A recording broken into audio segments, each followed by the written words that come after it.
तो दोस्तों, स्वागत है आपका हमारा विज्ञान चैनल पर। आज हम जानेंगे हड़प्पा प्राचीन सिंधु घाटी सभ्यता के बारे में। हड़प्पा पंजाब पाकिस्तान में एक पुरातात्विक स्थल है। इस स्थल का नाम एक आधुनिक गांव के नाम पर रखा गया है, जो लाहौर से लगभग 160 किलोमीटर सहीवाल शहर के पश्चिम में रवि नदी के अब सूखे मार्ग के बाएं किनारे के पास स्थित है। हड़प्पा प्राचीन सिंधु घाटी सभ्यता के प्रमुख शहरों में से एक का केंद्र था। ऐसा माना जाता है कि शहर में लगभग 30,000 निवासी थे, लगभग 150 हेक्टेयर भूमि पर फैला हुआ था, जबकि इसकी वास्तुकला पुराने कांस्य युग से सबसे विकसित वास्तुकला में से एक थी। इस शहर की स्थापना लगभग 3,300 वर्ष सामान्य युग पूर्व सिंधु घाटी के किसानों द्वारा की गई थी। 2600 और 1900 वर्ष सामान्य युग पूर्व के बीच की अवधि में भारतीय उपमहाद्वीप की सबसे पुरानी लेखन विधियों में से एक का उपयोग हड़प्पा में किया गया था। सुमेरियों की तरह एक शब्दांश लिपि बनाई गई, जिसमें लगभग 400 अलग अलग संकेत शामिल थे। इस अवधि के दौरान मेसोपोटामिया, अरब प्रायद्वीप और बैक्ट्रियाना के मैदानी इलाकों में वाणिज्यिक यातायात तेज हो गई।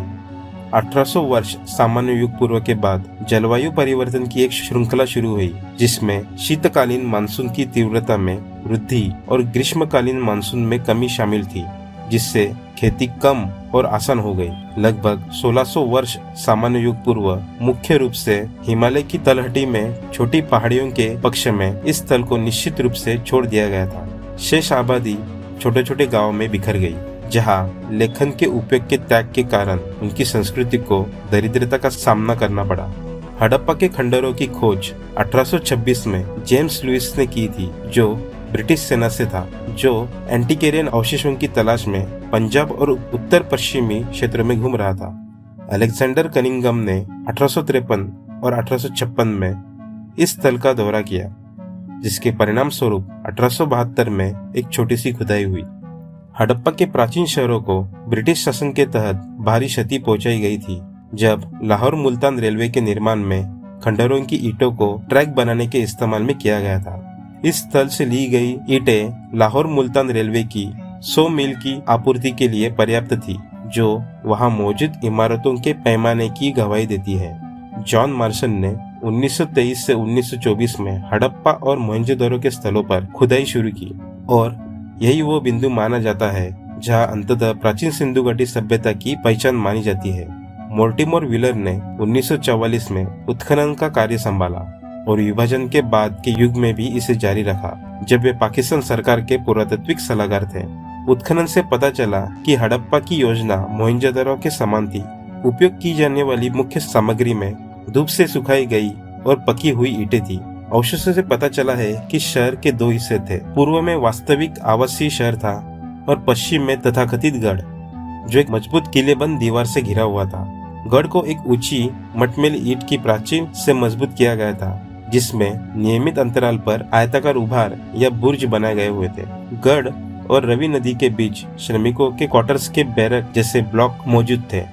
साथ ही गोलाकार ईंटों के फर्श की एक श्रृंखला भी थी, जो अनाज जमा करने के लिए उपयोग की जाती थी, और हवादार अन्न भंडार भवनों की 2 पंक्तियां कुल मिलाकर 12 पोडियम के चारों ओर व्यवस्थित थी।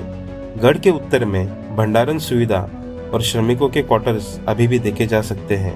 वास्तविक शहर विकास के कुछ बचे हुए अवशेष शतरंज की बिसात जैसे शहर के नक्शे की ओर इशारा करते हैं। हड़प्पाकालीन वास्तुकला की सबसे प्रमुख विशेषता जल निकासी व्यवस्था है। यह दर्शाता है कि स्वच्छता उनके लिए कितनी महत्वपूर्ण थी, और ये सड़कों के किनारे बहने वाली नालियों की एक श्रृंखला के माध्यम से हासिल की गई थी, जो मुख्य सड़क के बड़े सीवर से जुड़ी हुई थी। हड़प्पा के लगभग हर घर में एक शौचालय पाया गया है, जो जमीन में धंसा हुआ एक बड़ा टेराकोटा जार था और कभी कभी बाहरी नलियों से जुड़ा हुआ था। जार के तल में एक छोटा सा छेद पानी को जमीन तक रिसने देता था। मजदूरों का एक विशेष वर्ग संभवतः समय समय पर इन कमरों की सफाई करता था। हालांकि प्राचीन सिंधु घाटी सभ्यता के अन्य स्थलों की तुलना में हड़प्पा में अपेक्षाकृत कम डेटा पाया गया है, फिर भी इसे प्राचीन सिंधु घाटी सभ्यता का पहला पहचाना गया स्थल माना जाने का गौरव प्राप्त है, और इसलिए खुदाई के मामले में यह अभी भी एक प्रमुख स्थल है। और भी ऐसे वीडियो के लिए सब्सक्राइब कीजिए।